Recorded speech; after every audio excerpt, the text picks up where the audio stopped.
नमस्कार, मैं हूं शम्स ताहिर खान और आप देख रहे हैं वारदात। एक तख्ती पर पहले उसने अपना जुर्म लिखा, फिर नाम लिखा, फिर उस तख्ती को गले में लटकाकर सीधे बिकरू थाने पहुंच गया अपने परिवार को लेकर इस फरियाद के साथ कि मेरा एनकाउंटर मत करो, मुझे गिरफ्तार कर लो। बिकरू कांड के बाद से अब तक विकास दुबे समेत 6 लोगों का यूपी पुलिस एनकाउंटर कर चुकी है, मगर जिस अंदाज में बिकरू कांड का यह आरोपी खुद थाने पहुंचा, उससे कम से कम 7वां एनकाउंटर तो फिलहाल उसने टाल ही दिया। और 7वां एनकाउंटर कुछ यूं टला। मेरा नाम उमाकांत शुक्ला उर्फ गुड्डन पुत्र मूलचंद्र शुक्ला, निवासी बिकरू थाना चौबेपुर है। मैं बिकरू कांड में विकास दुबे के साथ शामिल था। मुझे पकड़ने के लिए रोज पुलिस द्वारा तलाश की जा रही है, जिससे मैं बहुत डरा हुआ हूँ। हम लोगों द्वारा जो घटना की गई थी उसकी हमें बहुत आत्मग्लानि है। मैं खुद पुलिस के सामने हाजिर हो रहा हूँ। मेरी जान की रक्षा की जाए, मुझ पर रहम किया जाए। ये खुली तस्वीर खुल्लम खुल्ला इस बात की गवाही दे रही है कि यूपी में एनकाउंटर कैसे होता है और एनकाउंटर से बचने के लिए क्या किया जाना चाहिए।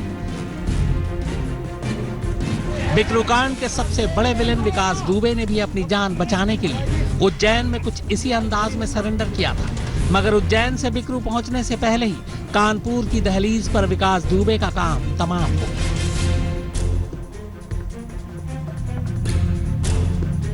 ये उमाकांत शुक्ला है, विकास दुबे का साथी।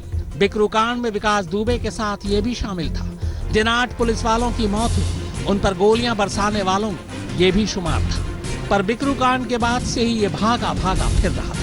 एक एक कर अपने 6 साथियों के पुलिस एनकाउंटर में मौत की खबर इसे भी थी। विकास दुबे तक निपट चुका था, लिहाजा इसे खुद के निपटाए जाने का भी बराबर खौफ था। पर उमाकांत शुक्ला ने विकास दुबे वाली गलती नहीं की। इसने पुलिस को मौका ही नहीं दिया कि वो इसे गिरफ्तार कर बिकरू थाने लाए, क्योंकि डर था कि रास्ते में ही निपटा न दिया जाए। लिहाजा उमाकांत शुक्ला ने अपनी जान बचाने के लिए एक अनोखा तरीका अपनाया। अपनी पत्नी और बेटी के साथ कोरोना के मास्क को ढाल बनाकर खुद ही बिकरू थाने पहुंच गया। गले में ये तख्ती लटकाए। एक पल को तो खुद पुलिस वालों को भी यकीन नहीं हुआ कि ये वही उमाकांत शुक्ला है जिसके सर पर 50,000 रुपए का इनाम है और जो बिकरू कांड के 21 नामजद आरोपियों में से एक है। लिहाजा पुलिस ने तख्ती पढ़ने के बाद पहले मास्क हटाकर इस बात की तसल्ली की कि सच में ये उमाकांत शुक्ला ही विकास दुबे का साथी।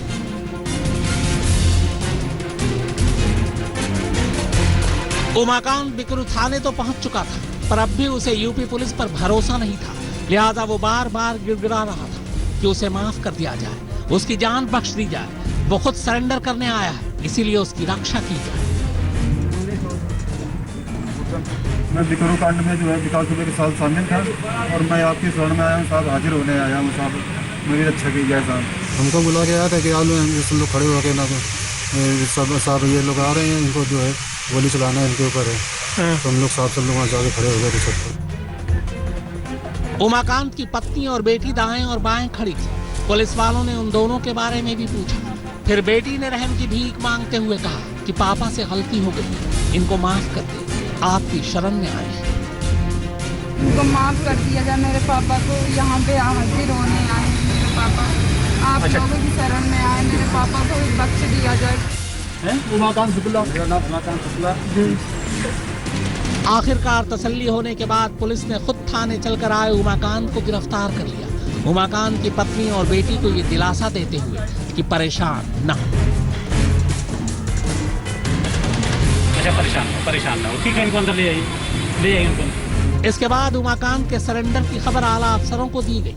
फिर यूपी पुलिस ने एक प्रेस रिलीज जारी की जिसमें यह लिखा कि उमाकांत ने बिकरू थाने में खुद को सरेंडर कर दिया है, क्योंकि उसे बिकरू कांड को लेकर आत्मग्लानि है। ये यूपी पुलिस के खौफ का आलम ही है कि कानपुर वाले विकास दुबे के मामले में 6 एनकाउंटर के बाद 7वां आरोपी खुद ही तख्ती डाल करके पुलिस के सामने न सिर्फ सरेंडर करने पहुंच गया, बल्कि अपनी जान की दुहाई भी मांगने लगा। ये आलम सिर्फ विकास दुबे के मामले में ही नहीं है, बल्कि हर इनामी अपराधी उत्तर प्रदेश में इसी खौफ में जी रहा है।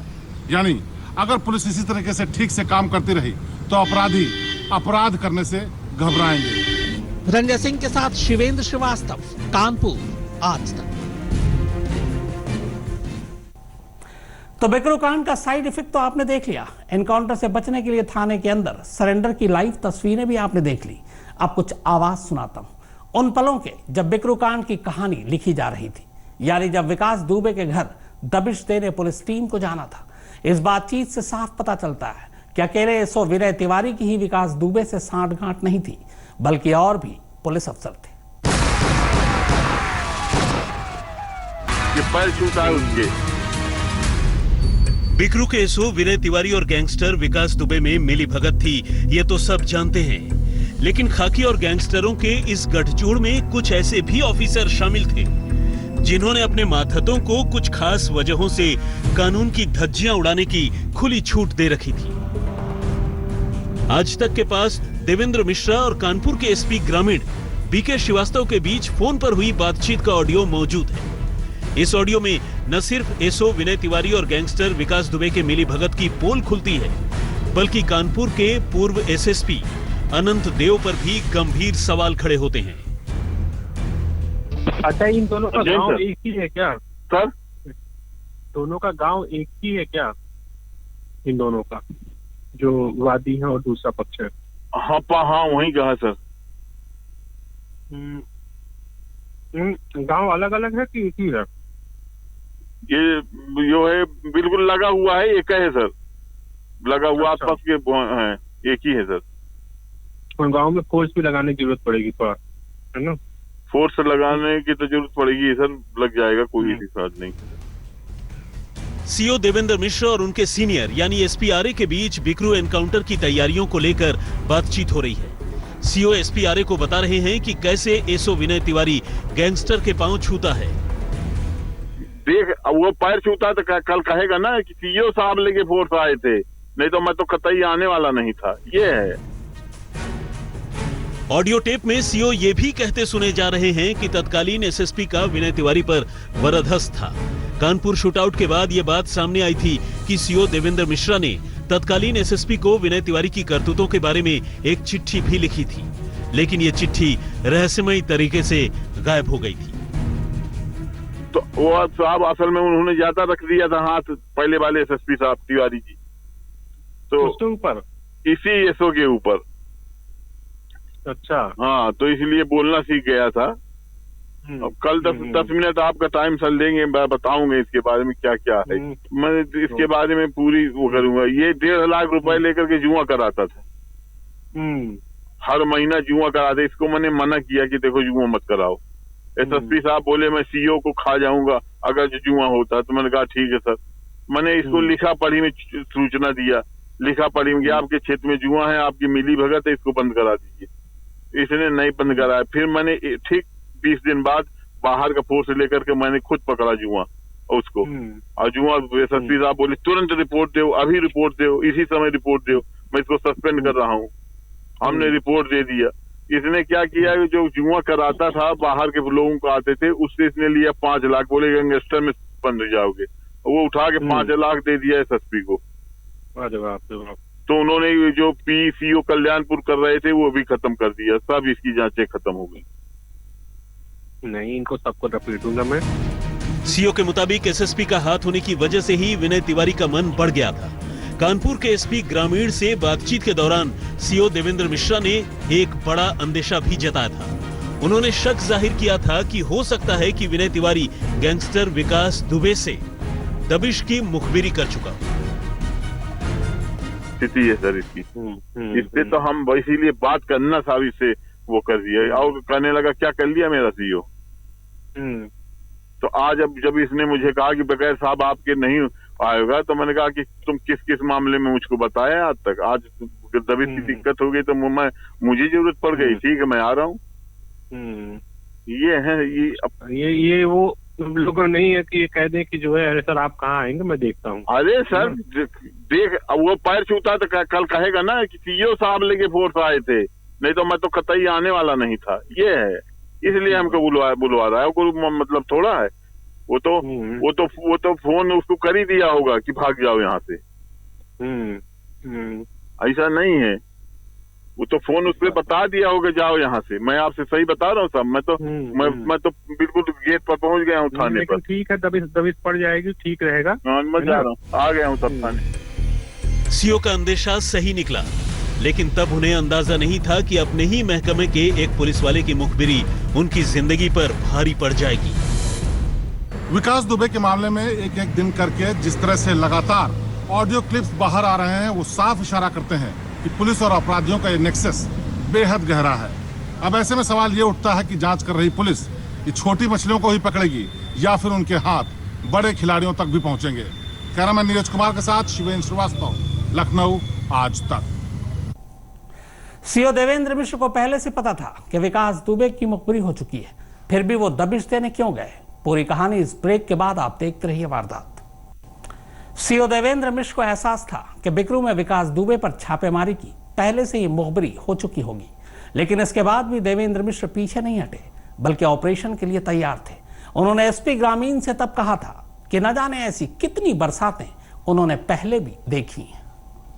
2 जुलाई की रात जब 3 थानों की पुलिस के साथ सीओ देवेंद्र मिश्रा गैंगस्टर विकास दुबे के घर दबिश देने जा रहे थे, तब उन्हें जरा भी अंदाजा नहीं था कि वो लौट कर नहीं आएंगे। दबिश से पहले कानपुर के एसपी ग्रामीण बीके श्रीवास्तव से फोन पर बातचीत में देवेंद्र मिश्रा ने एसपी आरए के साथ अगले रोज की मीटिंग तय की थी, ताकि चौबेपुर के थानेदार के बारे में कुछ और खुलासे कर सके। अब कल 10 मिनट आपका टाइम सर लेंगे, मैं बताऊंगा इसके बारे में क्या क्या है। ये अभी एक आपने रिपोर्ट दिया है ना, एक आपने रिपोर्ट दिया था जिस पर सीओ ने कोतवाली ने कोई जांच वाच करके मुक्त कर दिया था। हाँ, मुक्त कर दिया इसको, तो मैंने कल ही कहा है। नहीं सब ने, अरे वो न जाने क्या क्या मुक्त किया सर। मैं कल 10 मिनट का आपका टाइम लूंगा सर, बस। कई बजे सर पहुंचेंगे ऑफिस? ऑफिस 11 बजे पहुंचेंगे। मैं इसके बारे में पूरी वो करूंगा। कानपुर के एसपी ग्रामीण ने भी सीओ देवेंद्र मिश्रा को यकीन दिलाया था कि सब ठीक हो जाएगा। एसओ विनय तिवारी का वो इलाज कर देंगे। साथ ही एसपी आरए ने दबिश में सीओ से पूरा एहतियात बरतने को कहा था। सब निकलेंगे वो। अरे परेशान मत होइए, बस बहुत जल्दी जो है ना। जी सर। इनका सबको वारंट है। पहले तो लिस्ट तैयार कर रहा हूँ ना कि जो जो कर रहे हैं। कप्तान साहब ने कहा होगा इनसे कि गिरफ्तार करिए, तो अब जो है तुम मुझसे कह रहा है कि आप आइए, जब तक आप नहीं आएंगे तब तक मैं नहीं जाऊंगा। मैं कहा ठीक है, मैं आ रहा हूँ, कोई बात नहीं। तो अब उसमें आप दिमाग से करिएगा, तो इस बार नहीं 2-3 थानों पुलिस ले ले, दबाने का अच्छा मौका है इसको, है ना। अब हम बताएंगे सर इनकी ये पैरोल। आप आइएगा, ऐसा ना अभी एक गस्टेड ऑफिसर साथ बैठक करेंगे, है ना। जी सर जी। तो अच्छे लोगों को कहीं से ले आया जाएगा, है ना। नहीं, इनके बारे में हम बताएंगे सर। इस ऑडियो टेप से खुलासा होता है कि सीओ देवेंद्र मिश्रा खतरों से नहीं डरते थे। उन्होंने एसपी आरए से कहा था कि न जाने ऐसी कितनी बरसातें देखी हैं। आज तक के पास दबिश से पहले विनय तिवारी और सीओ देवेंद्र मिश्रा के बीच बातचीत का भी ऑडियो मौजूद है। बातचीत में विनय तिवारी सीओ से ऑपरेशन की अगुवाई करने की मिन्नत कर रहा है, जबकि सीओ एसओ को उसकी करतूतों के लिए फटकार लगा रहे हैं। हेलो सर, शिवराजपुर एसओ पहुंच रहे हैं फोर्स के साथ। आ जाइए, आपके नेतृत्व की आवश्यकता। नहीं, नेतृत्व क्या क्या नेतृत्व जुआ करा रहे थे तो मुझे बताया था कि वो करा रहा हूँ मैं। नेतृत्व आज नेतृत्व की जरूरत पड़ गई मुझे अभी तक। वो उस बात के लिए सर अभी तक आप दिल में रखे हैं सर। क्यों दिल में न रखे? आप जो है हमसे झूठ बोलते रहे सर। मुझे वाकई में नहीं पता था सर। मैं वाकई में पता नहीं था। इतना तेज समझ रहे हैं सर। शिवेंद्र श्रीवास्तव, लखनऊ, आज तक। तो वारदात में फिलहाल इतना ही, मगर आज तक पर खबरों का सिलसिला लगातार जारी है। नमस्कार, मैं हूं अंजना ओम कश्यप। हमें उम्मीद है ये वीडियो आपको पसंद आया होगा। लेटेस्ट खबरों के लिए यूं ही देखते रहिए आज तक, और इस वीडियो के पसंद आने पर लाइक, शेयर एंड सब्सक्राइब करना ना भूलें।